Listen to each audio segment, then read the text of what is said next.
દોસ્તો, જય શ્રી કૃષ્ણ. જો તમને જે સંભળાય છે એ હાથીઓ વરી રહ્યો છે. હાથીઓ અત્યારે જે વરસાદ આવે એને હાથીઓ નક્ષત્ર કહેવાય. અને હાથીઓ વરસે ને એટલે ત્યાં ઊંઢ જ ફેરવે, અને હાથીઓ જ્યાં ઊંઢ ફેરવે ને ત્યાં કાંઈ બાકી જ ન રહે, પૂરું જ થઈ જાય. અત્યારે જો વરસાદના હિસાબે અમારા ફરજામાં અંધારું થઈ ગયું છે અને બહાર જવો વરસાદ શરૂ છે. આ જો આ હાથીઓ વરી રહ્યો છે. હાથીઓ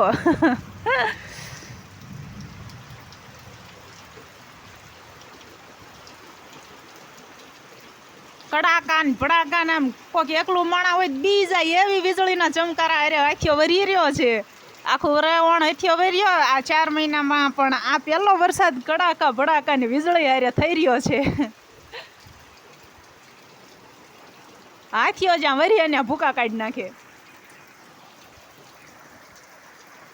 હજી તો હાથીઓ વર્યો છે ને હજી માણસો વાતું કરે છે કે નવરાત્રીમાં ચાલુ રહેવાનો છે, તો નવરાત્રીમાં રેનકોટ પહેરીને જોવા જાજો. રમવા વાળા રમે ન રમે પણ આપણે જોવા જ જવાનું છે.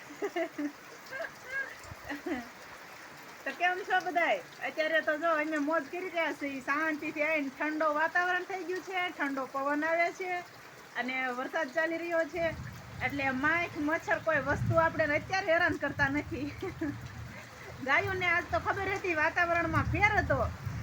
આજના વાતાવરણમાં ફેર હતો એટલે ગાયોને 2:30 વાગ્યા ને ત્યાં નીણ નાખી અને કમ્પ્લેટ ધરવી દીધી છે. એટલે અમારી ગાયો પણ અત્યારે વરસાદના હિસાબે શાંતિથી ઊભી છે બધી.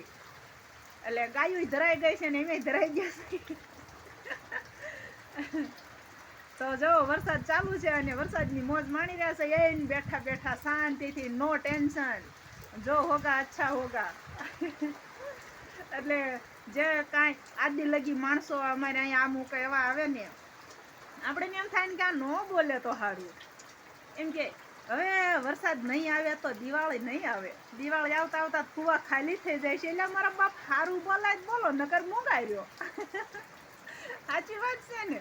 બોલાય તો સારું બોલવાનું, નકર મોંઘું રહેવાનું. કોકને ન ગમે એવું ને બોલવું પડે. અને વરસાદ હાથીઓ હજી બધાને ખબર જ છે નક્ષત્ર બાકી છે બધા, અને તોય માણસ એવું નબળું બોલે ને આપણે એમ થાય ને કે મોંઘાઈ રહે થારું. આજનો પહેલો વ્લોગ આપણો આવો છે ઝાંખો, કારણ કે એ ધોળા દિયે અંધારામાં, વરસાદના અંધારામાં ઉતારેલો છે. એટલે મસ્ત જ વરસાદ વરસી રહ્યો છે અને ઠંડુ વાતાવરણ થઈ ગયું છે. તો સારું, હાલો તે જય શ્રી કૃષ્ણ, ખુશ રહી ગયું.